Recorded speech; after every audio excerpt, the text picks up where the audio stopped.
नमस्कार, मैं राहुल यादव।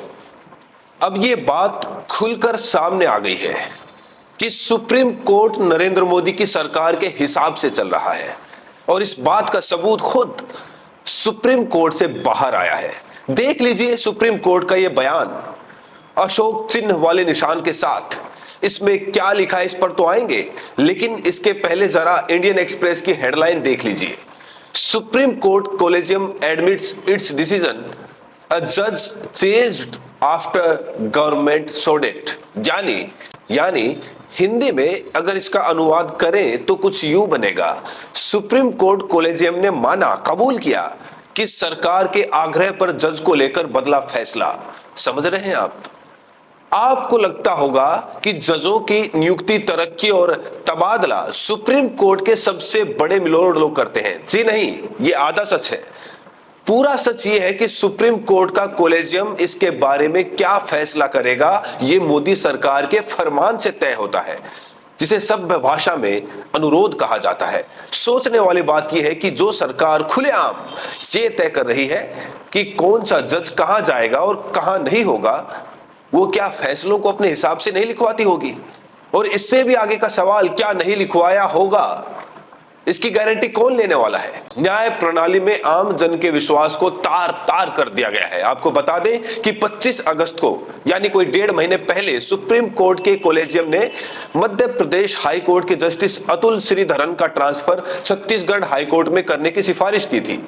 लेकिन मोदी सरकार के हुक्मनामे के बाद अब जस्टिस श्रीधरन का तबादला इलाहाबाद हाई कोर्ट में किया जा रहा है। सुप्रीम कोर्ट के पहले दलित बौद्ध चीफ जस्टिस बी.आर. गवई ने सुप्रीम कोर्ट में मोदी सरकार के दखल की पूरी पोल पट्टी खोल कर रख दी है। जो लोग कोर्ट में उनके ऊपर जूते उछालने वाले सिरफिरे को वीर साबित करते घूम रहे थे, वो देख लें कि चोट करने का सभ्य तरीका क्या होता है। क्योंकि बी.आर. गवई ने जो किया है वो बेहद हिम्मत और दिलेरी का काम है। चीफ जस्टिस गवई की अध्यक्षता वाली सुप्रीम कोर्ट कोलेजियम ने बेहद असामान्य स्वीकृति के तहत एलानिया तौर पर लिखित में जारी कर डाला कि उसने एक न्यायाधीश के स्थानांतरण के संबंध में अपनी सिफारिश बदल दी, क्योंकि सरकार ने उसके पहले के फैसले पर पुनर्विचार करने की मांग की थी। यहां सरकार से आशय केंद्र सरकार यानी मोदी सरकार से है।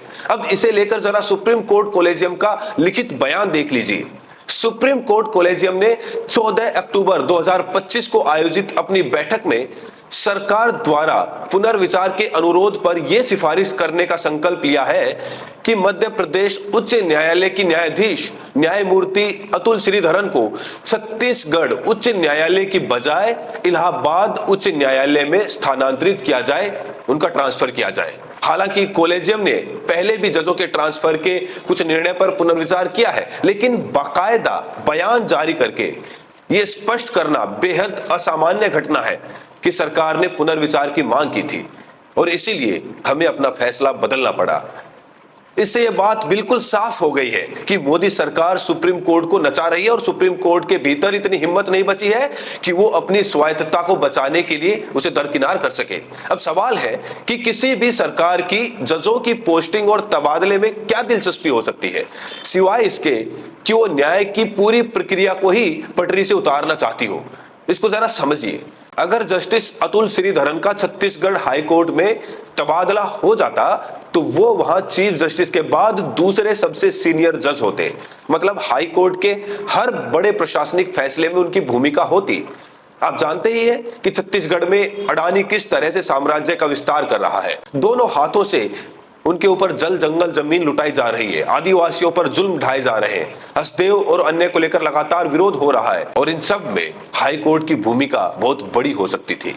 जस्टिस श्रीधरन इस तरह के मामलों में बहुत ही सख्त जज माने जाते हैं। जम्मू कश्मीर और लद्दाख हाई कोर्ट श्रीनगर में अपने कार्यकाल के दौरान जस्टिस श्रीधरन ने ऐतिहासिक गिरफ्तारी, प्रिवेंटिव डिटेंशन के मामलों में न्यायिक जांच को और अधिक व्यापक बनाया था और जन सुरक्षा अधिनियम पब्लिक सेफ्टी एक्ट के तहत कई मामलों को रद्द कर दिया था।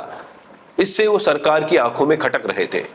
वहीं मध्य प्रदेश हाई कोर्ट में जस्टिस श्रीधरन उस खंडपीठ का हिस्सा थे जिसने भारतीय सेना की अधिकारी कर्नल सोफिया कुरैशी के खिलाफ राज्य के मंत्री विजय शाह की घटिया टिप्पणी पर स्वतः संज्ञान लेते हुए मध्य प्रदेश पुलिस को मजबूर किया था उनके खिलाफ एफआईआर दर्ज हो। सरकार और पुलिस ने हर मुमकिन कोशिश कर डाली थी कि एफआईआर दर्ज ना हो, लेकिन जस्टिस श्रीधरन अड़ गए थे। विजय शाह ने कहा था कि भारत ने पहलगाम आतंकी हमले के लिए जिम्मेदार लोगों को उनकी ही समाज की बहन के लिए इस्तेमाल करके सबक सिखाया है। इसके बाद अदालत ने सख्त प्रतिक्रिया जाहिर करते हुए कड़ी फटकार लगाई थी। ऐसे में सरकार को डर रहा होगा, मतलब मोदी सरकार को, कि अगर justice Sreedharan Chhattisgarh high court पहुंच गए तो ऐसे बहुत सारे मामलों में फजीहत का सामना करना पड़ सकता है। लेकिन हिम्मत देखिए कि वो सीधे सुप्रीम कोर्ट को कहने पहुंच जाती है कि हम फला जज को फला कोर्ट में नहीं देखना चाहते, और सुप्रीम कोर्ट को यह मानना पड़ता है। लेकिन सरकार ने कभी नहीं सोचा होगा कि ये बात खुल जाएगी, बाहर आ जाएगी। अब देखिए कि एक तरफ justice Sreedharan Chhattisgarh high court में दूसरे सबसे वरिष्ठ न्यायाधीश होते, लेकिन मोदी सरकार के दखल की वजह से जिस इलाहाबाद हाई कोर्ट में उनका तबादला किया गया है, वहां वरिष्ठता क्रम में उनके 7वें नंबर पर होने की संभावना है। अब जरा समझिए कि जस्टिस अतुल श्रीधरन किस कदर ईमानदार है। उन्हें 2016 में मध्य प्रदेश हाई कोर्ट का जज नियुक्त किया गया था। इसके पहले वो इंदौर में बड़े वकील हुआ करते थे। इसके पहले वो दिल्ली में सुप्रीम कोर्ट के सीनियर एडवोकेट और बहुत नामी वकील गोपाल सुब्रमण्यम के सहयोगी के तौर पर प्रैक्टिस कर रहे थे। 2023 में उन्होंने खुद ही कॉलेजियम से मध्य प्रदेश से बाहर ट्रांसफर करने का अनुरोध किया था। ईमानदारी देखिए। कहते हैं क्यों? क्योंकि उनकी बेटी वकील होने वाली थी और इंदौर से अपनी वकालत शुरू करने वाली थी। वो नहीं चाहते थे कि उन पर इल्जाम लगाया जाए कि उन्होंने अपनी बेटी को वकील के तौर पर स्थापित करने में मदद की। इसके बाद उनका ट्रांसफर जम्मू कश्मीर एवं लद्दाख हाईकोर्ट में कर दिया गया। लेकिन 2 साल बाद 2025 में सुप्रीम कोर्ट कॉलेजियम ने वापस उनका तबादला मध्य प्रदेश हाईकोर्ट में कर दिया। सितंबर के महीने में सुप्रीम कोर्ट कॉलेजियम ने उनका ट्रांसफर छत्तीसगढ़ हाईकोर्ट में कर दिया, और जैसे ही मोदी सरकार को यह बात पता चली, उसने सुप्रीम कोर्ट पर दबाव बना दिया कि इस फैसले को बदला जाए और जस्टिस श्रीधरन को नहीं देखना चाहते हैं हम वहां छत्तीसगढ़ हाईकोर्ट में। मोदी सरकार जस्टिस श्रीधरन को छत्तीसगढ़ हाईकोर्ट से हटाने के लिए इस स्तर तक पहुंच गई। अच्छा तो यह होता कि सुप्रीम कोर्ट कॉलेजियम पूछता कि सरकार की आपत्ति या अनुरोध के पीछे की वजह क्या है, और ऐसा क्या है जो उनके छत्तीसगढ़ हाईकोर्ट को छोड़कर किसी और हाईकोर्ट में भेजे जाने पर बदल जाएगी। जो भी हो, लेकिन चीफ जस्टिस BR गवई की अध्यक्षता वाले कॉलेजियम ने दुनिया के सामने ये जाहिर करके सब कुछ हमारे और आपके सामने खोल दिया है कि नरेंद्र मोदी की सरकार सुप्रीम कोर्ट को किस तरह से कठपुतली बनाए हुए है। ऐसे ही नहीं, खंडपीठ का नाम सामने आते ही जनता समझ जाती है कि फैसला क्या हो सकता है। पिछले दिनों देश में बहुत ही दिग्गज वकील दुष्यंत दवे ने साफ कहा था कि वो जज का नाम सुनते ही जान जाते थे कि इस केस में क्या नतीजा आएगा। इसीलिए उन्होंने कुछ जजों के सामने पेश होना ही छोड़ दिया था सुप्रीम कोर्ट में, और आखिर में वकालत ही छोड़ दी। ये है देश में न्याय और न्यायपालिका की वास्तविक स्थिति। इस वीडियो में इतना ही, लेकिन अगर आपने चैनल को सब्सक्राइब नहीं किया तो सब्सक्राइब जरूर करें, और साथ में ये भी बताएं कि आप ये वीडियो देश के किस कोने से देख रहे हैं। बहुत बहुत शुक्रिया।